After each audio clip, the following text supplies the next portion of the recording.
अथ श्री कृष्ण जी की अनिर्वचनीय महिमा, धरा और द्रोण की तपस्या, अदिति और कद्रु का पारस्परिक शाप से देवकी तथा रोहिणी के रूप में भूतल पर जन्म, हलधर और श्री कृष्ण के जन्म का उत्सव। नारद जी ने पूछा, हे भगवान, गोकुल में यशोदा भवन के भीतर श्री कृष्ण को रखकर जब वसुदेव जी ने अपने गृह को प्रस्थान किया, तब नंद राय जी ने किस प्रकार पुत्र उत्सव मनाया? श्री हरि ने वहां रहकर क्या किया? वे कितने वर्षों तक वहां रहे? प्रभु, आप उनके बाल क्रीड़ा का क्रमशः वर्णन कीजिए। पूर्व काल में गोलोक में श्री राधा के साथ भगवान ने जो प्रतिज्ञा की थी, वृंदावन में उस प्रतिज्ञा का निर्वाह उन्होंने किस प्रकार किया? प्रभु, उस समय भूतल पर वृंदावन का स्वरूप कैसा था? उनका रास मंडल कैसा था? वह सब बताइए। रास क्रीड़ा और जड़ क्रीड़ा का विस्तार पूर्वक वर्णन कीजिए। नंद ने कौन सी तपस्या की थी? यशोदा और रोहिणी ने कौन सा तप किया था? श्री हरि से पहले हलधर का जन्म कहाँ हुआ था? श्री हरि का पूर्व आख्यान अपृथ मंडल के समान लगता है। विशेषतः कवि के मुख में श्री हरि चरित्रमय काव्य पद पद पर नूतन प्रतीत होता है। आप अपने रास मंडल की क्रीड़ा का स्वयं ही वर्णन कीजिए। काव्य में परोक्ष वस्तु का वर्णन होता है, परंतु जहाँ प्रत्यक्ष देखी हुई वस्तु का वर्णन हो उसे उत्तम कहा गया है। साक्षात भगवान श्री कृष्ण योगींद्रों के गुरु के भी गुरु हैं। जो जिसका अंश होता है वह उस अंशी के मुख से सुखी होता है। प्रभु, आपने ही वह वर्णन किया है कि आप दोनों नर और नारायण श्रीहरि के चरणों में विलीन हो गए थे। उनमें भी आप ही साक्षात गोलोक के अंश हैं, अतः उनके समान ही महान है। इसलिए श्री कृष्ण लीलाएं आपके प्रत्यक्ष अनुभव में आई हुई हैं, अतः आप उनका वर्णन कीजिए। भगवान नारायण बोले, नारद, ब्रह्मा, शिव, शेष, गणेश, कूर्म, धर्म, मैं, नर और नारायण, ये 9 श्री कृष्ण के अंश हैं। ब्रह्मा, शिव, गणेश, शेष, कूर्म, धर्म, मैं, नर तथा कार्तिकेय, यह 9 श्री कृष्ण के अंश हैं। अहो, उन गोलोकनाथ की महिमा का कौन वर्णन कर सकता है, जिन्हें स्वयं हम भी नहीं जानते और न वेद ही जानते हैं, फिर दूसरे विद्वान क्या जान सकते हैं? शुकर, महान, कलिक, बुद्ध, कपिल और मत्स्य, ये भी श्री कृष्ण के अंश है, तथा अन्य कितने ही अवतार हैं जो श्री कृष्ण की कला मात्र है। नरसिंह, राम, श्वेतदेव के स्वामी, विराट, विष्णु पूर्ण अंश से संपन्न है। श्री कृष्ण परिपूर्णतम परमात्मा है। वे स्वयं ही वैकुंठ और गोकुल में निवास करते हैं। वैकुंठ में वे कमलाकांत कहे गए हैं और रूप भेद से चतुर्भुज है। गोलोक और गोकुल में ये द्विभुज श्री कृष्ण और स्वयं ही राधाकांत कहलाते हैं। योगी पुरुष इन्हीं के तेज को सदा अपने चित्त में धारण करते हैं। भक्त पुरुष इन्हीं भगवान के तेजों में चरणारविंद का चिंतन करते हैं। भला तेजस्वी के बिना तेज कहाँ जा सकता है? ब्राह्मण सुनो, मैं तुमसे यशोदा, नंद और रोहिणी के तप का वर्णन करता हूँ, जिनके कारण उन्होंने श्रीहरि का मुँह देखा था। वसुओं में श्रेष्ठ तपोधन द्रोण नंद नाम से इस धरातल पर अवतीर्ण हुए थे। उनकी पत्नी जो तपस्विनी धरा थी, वे भी सती साध्वी यशोदा हुई थी। सर्पों को जन्म देने वाली नाग माता कद्रोही रोहिणी बनकर भूतल पर प्रकट हुई थी। इसके जन्म और चरित्र का वर्णन करता हूँ, सुनो। एक समय की बात है, पुण्यदायक भारतवर्ष में गौतम आश्रम के समीप गंधमादन पर्वत पर धरा और द्रोण ने तपस्या आरंभ की। मुनि, उनकी तपस्या का उद्देश्य था भगवान श्री कृष्ण का दर्शन। सुप्रभा के निर्जन तट पर 10,000 वर्षों तक वे वसु दंपति तपस्या में लगे रहे, परंतु उन्हें श्रीहरि के दर्शन नहीं हुए। तब वे दोनों वैराग्यवश अग्नि कुंड का निर्माण करके उसमें प्रवेश करने को उद्यत हो गए। उन दोनों के मरने के उत्सुक देख वहाँ आकाशवाणी हुई, वसु श्रेष्ठ, तुम दोनों दूसरे जन्म में भूतल पर अवतीर्ण हो गोकुल में अपने पुत्र के रूप में श्रीहरि के दर्शन करोगे। योगियों को भी उन भगवान का दर्शन होना अत्यंत कठिन है। बड़े बड़े विद्वानों के लिए भी ध्यान के द्वारा उन्हें वश में कर पाना असंभव है।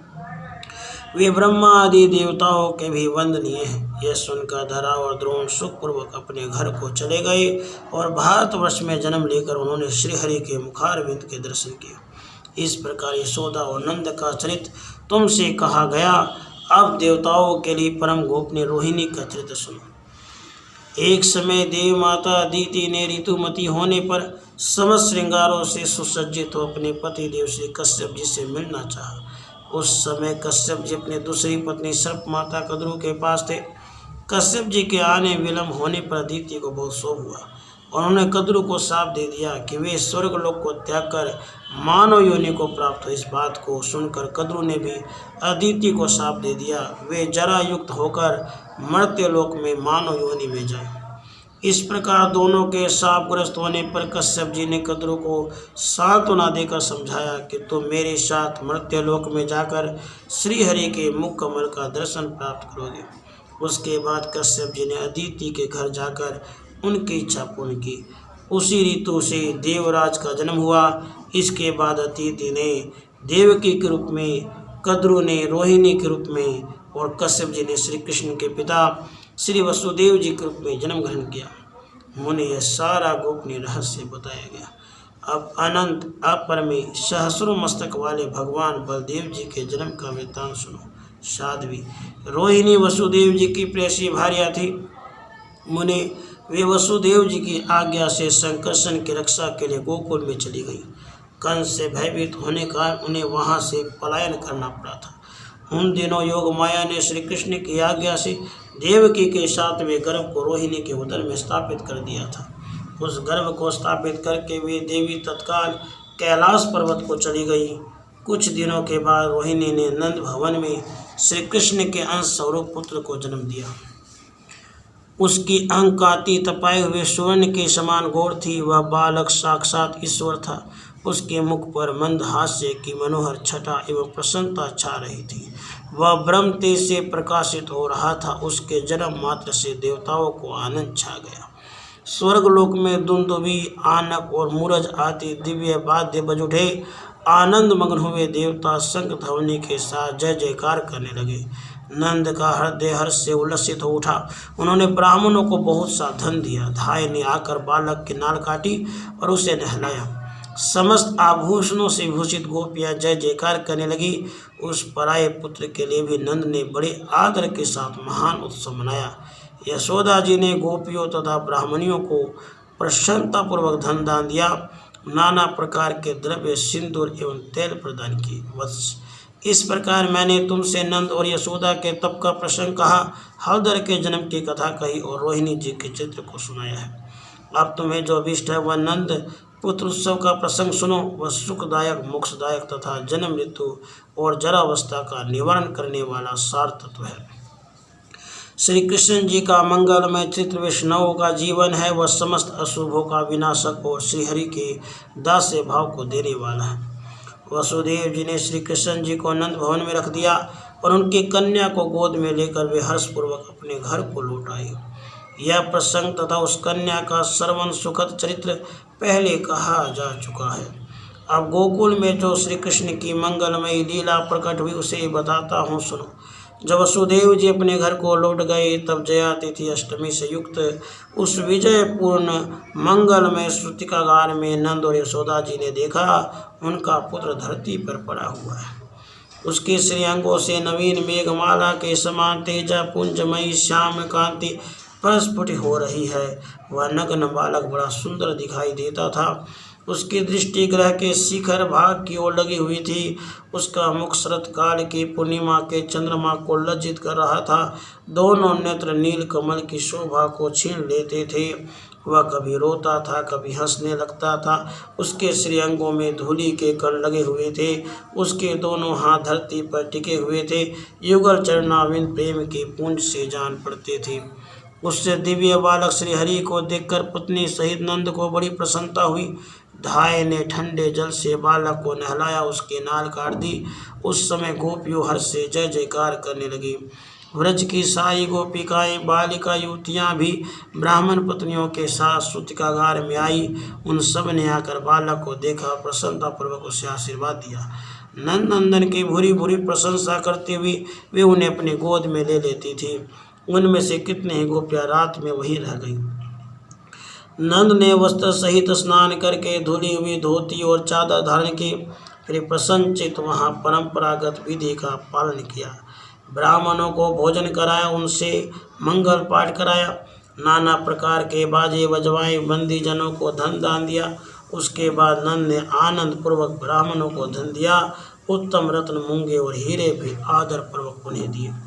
मुने तिलों के 7 पर्वत, स्वर्ण के 100 ढेर, चांदी धान्य के पर्वतों पर राशि, वस्त्र सहस्रों मनोरम, गौए, दही दूध शक्कर माखन घी मधु मिठाई लड्डू स्वास्तिक मोदक, सब प्रकार की खेती से भरी पूरी भूमि, वायु के समान वेगशाली घोड़े, पान तेल, इन सब का दान करके नंद जी बड़े प्रसन्न हुए।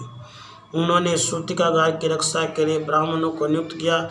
मंत्रज्ञ मनुष्यों, बड़ी बुद्धि गोपियों को लगाया। उन्होंने ब्राह्मणों द्वारा वेदों का पाठ कराया। एकमात्र मंगलमय हरि नाम का कीर्तन कराया। देवताओं की पूजा करवाई। युवतियों, बड़ी बूढ़ी ब्राह्मण पत्नियां, बालक बालिकाओं को साथ ले मुस्कुराते हुए नंद भवन में आई। नंद राय जी ने उनको भी नाना प्रकार के धन और रत्न दिए। रत्नमय अलंकार से भूषित बड़ी बूढ़ी गोपियां भी मुस्कुराती हुई तीव्र गति से नंद मंदिर में आई। उन्होंने बहुत से वस्त्र, चांदी, शस्त्र, गौएं, चादर अर्पित की।